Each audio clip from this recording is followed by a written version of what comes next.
தனலட்சுமி, தனிஷா, தீபிகா, பர்வானா.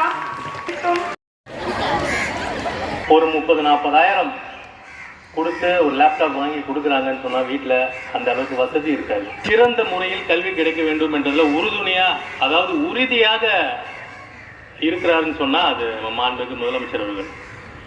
படிப்பு விஷயத்துல காம்ப்ரமைஸ் கிடையவே கிடையாதுன்னுவாங்க. இன்னைக்கு அரசு பள்ளி தான் எல்லாமே கிடைக்கணும்னு, ஆனா நீங்க பயன்படுத்திக்கணும். உங்களுக்கு இலவசமா கிடைக்குதுன்னு நீங்க மடிக்கணினி ஆகட்டும், மிதிவண்டி ஆகட்டும், எதுவா இருந்தாலும் அரசாங்கம் உங்களுக்காக கொடுக்குது. அதை நீங்க பயன்படுத்திக்கணும். அப்பா அம்மா எவ்வளவு கஷ்டப்படுறாங்க உங்களுக்கு தெரியும், அதை நீங்க பயன்படுத்திக்கணும். ஹரிணி, மார்ஷிகா பானு, பிரியதர்ஷினி, ஸ்ரீவித்யா, ஜைனப்,